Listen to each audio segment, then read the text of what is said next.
Hey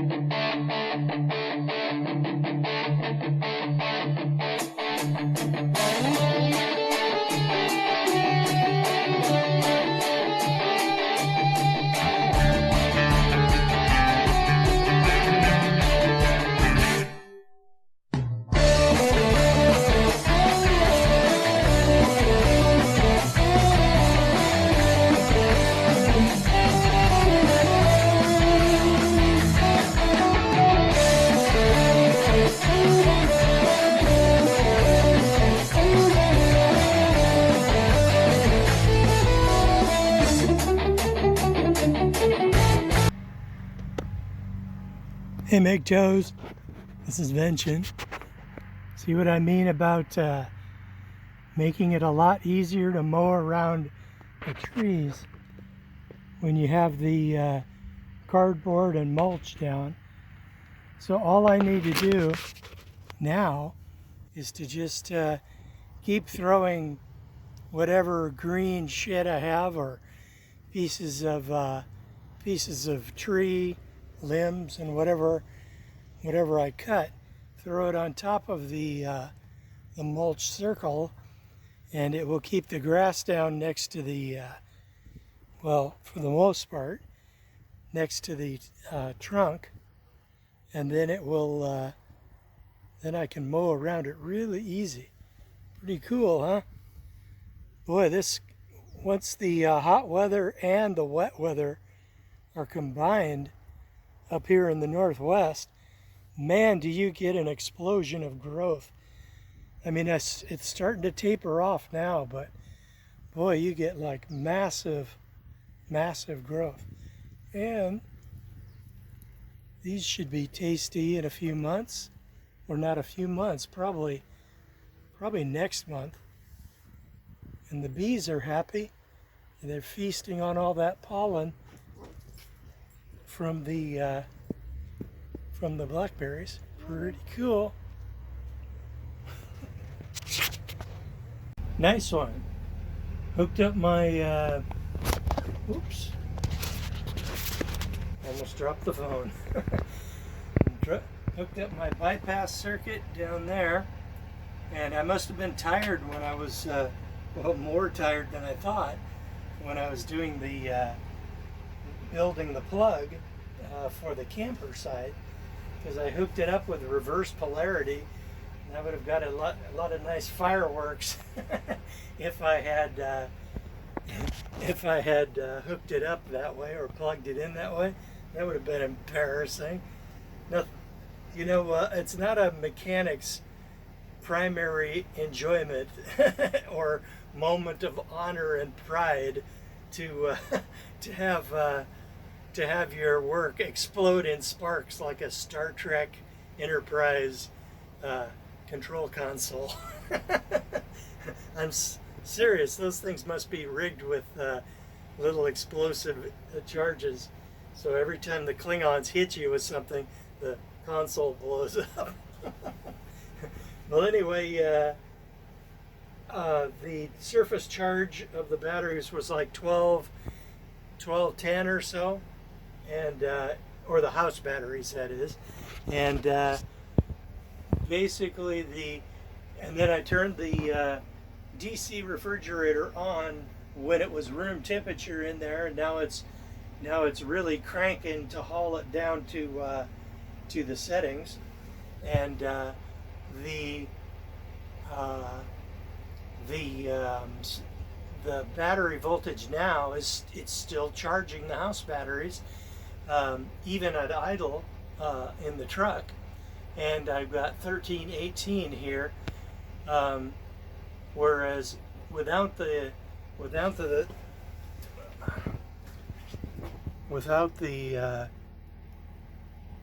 refrigerator on, it was like 12, it was like 14 something. Yeah, you can see it cranking up.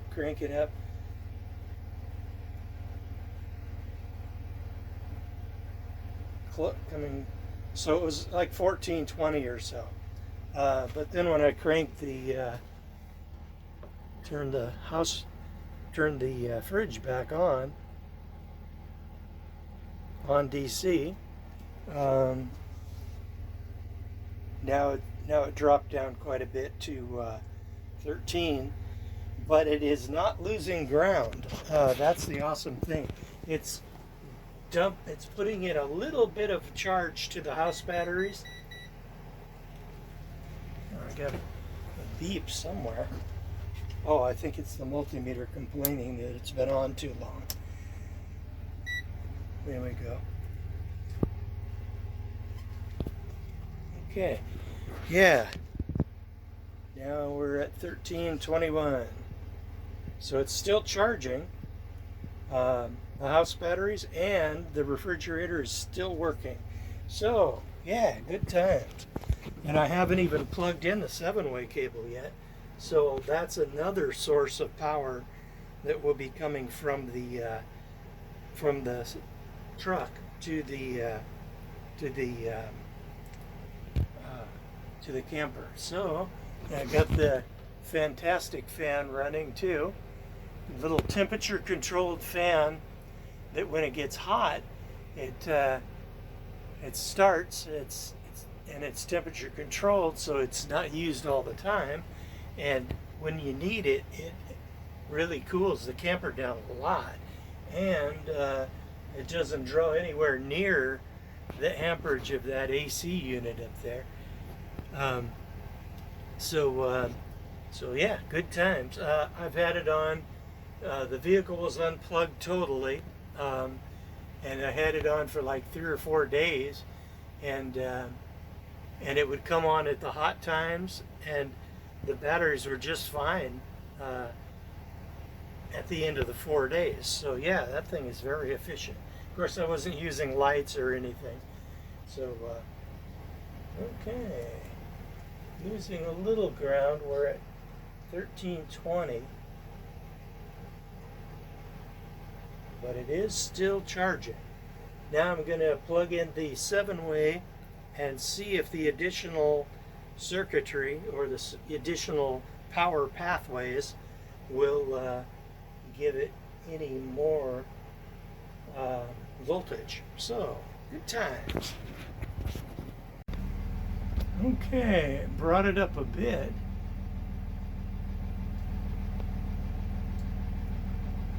To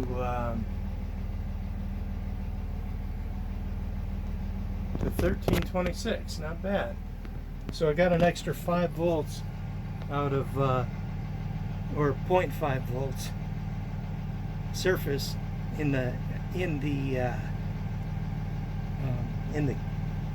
truck camper, and after I plugged in the 7-way.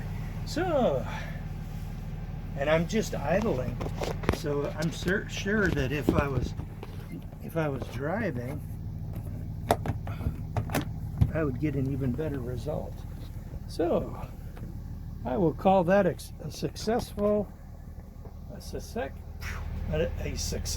upgrade to the camper.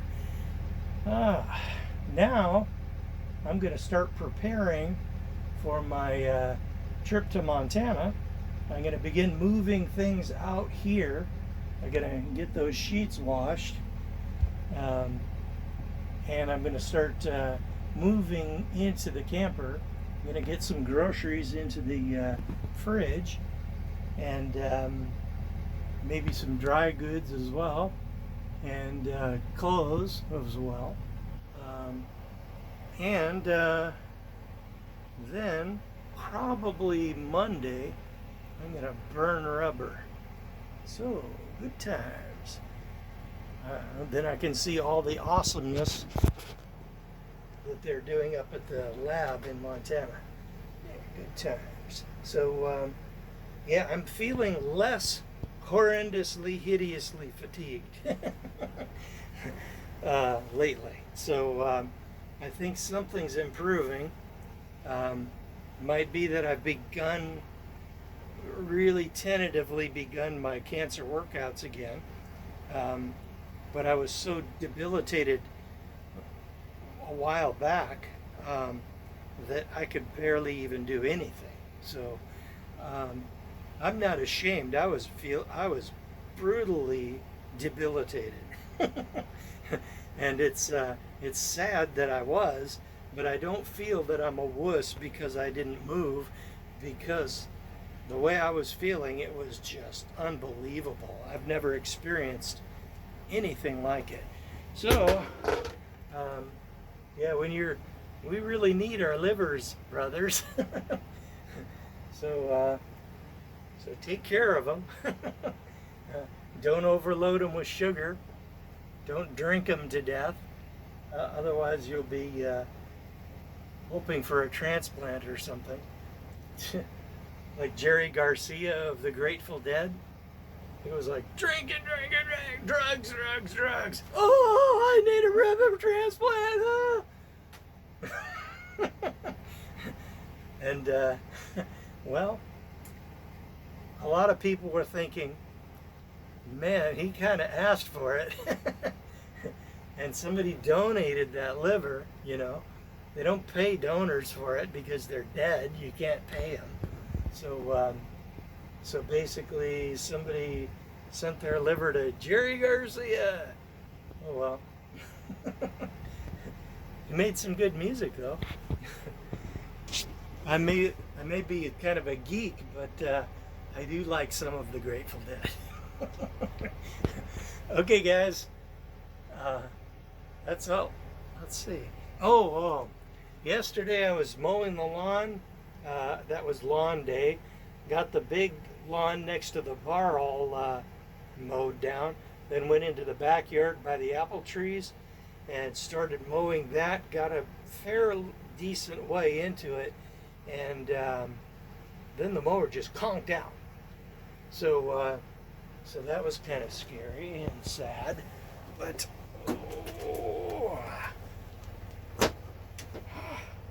but anyway, then, and it happened, it just conked out all at once, boom.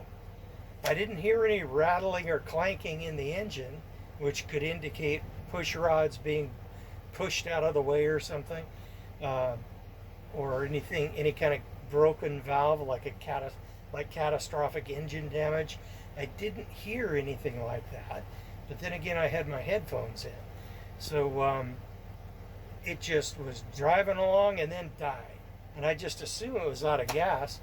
But I brought the gas can and it still had a significant amount of gas in it, and I couldn't get it started with ether, so it's certainly not a fuel problem.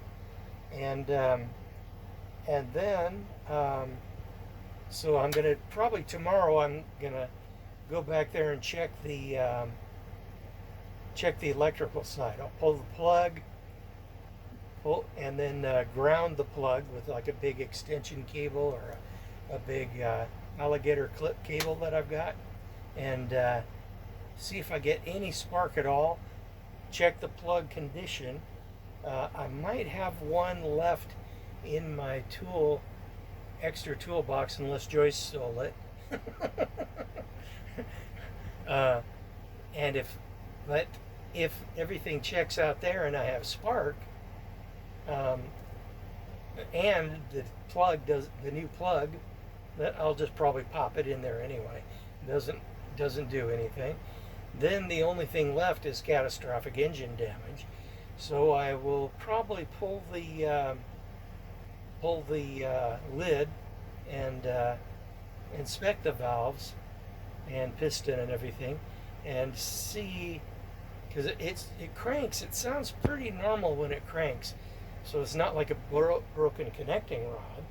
So otherwise it would just lock up. It would like push if like the bottom of the connecting rod popped off and it pushed it up, then the crankshaft would come out and then slam into the bottom of the connecting rod, crankshaft. The crankshaft would crank around, hit the connecting rod, push it all the way up to the valves, and then lock. It wouldn't crank then, but it still cranks. So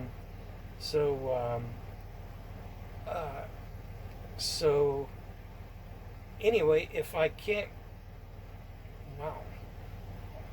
So I'm pretty sure it's probably electrical, but if it isn't, You know, that old mower has served me well since 2012. And I bought it for $500, including the trailer. Um, and just with a lot of elbow grease, I kept it going, changed the mower deck, did a bunch of different things as just to keep it going over the years while I was socking all my money into bitcoins. um, and basically it's probably ready to go. But the thing is, if that's the case, I could probably call Home Depot, and I kind of got my eye on this nice electric battery powered riding lawnmower. and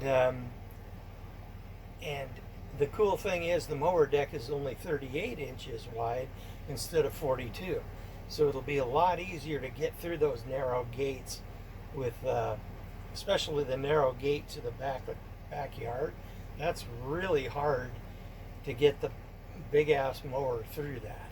It takes a lot of backing and filling, and I've actually resorted to hooking up a strap and hooking it to the thing and just manhandling the thing around. And I'm getting less and less able to do that shit. And anyway, then I would still be able to mow. It wouldn't be quite as fast because the mower deck is not as wide, and I might need to buy a couple extra batteries because the you know, this is a big friggin' yard. As nice as, I mean, I really like this place. The apples are tasty. All the blackberries are really tasty. Plums are tasty.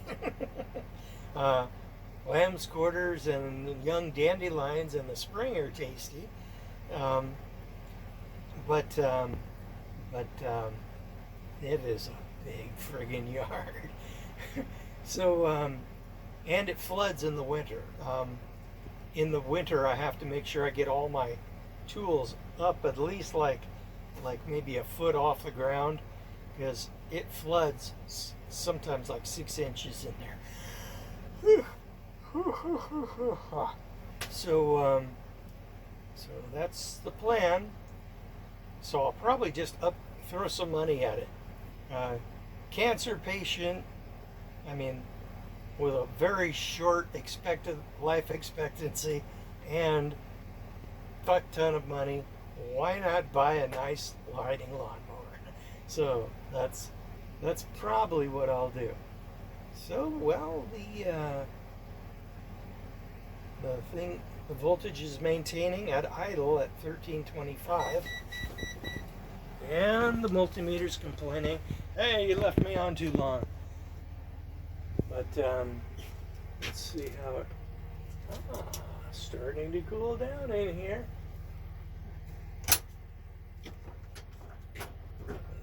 Excellent, excellent. Okay, well, successful repair. Okay, MGTOWs, that's about all I got for you, and don't get married.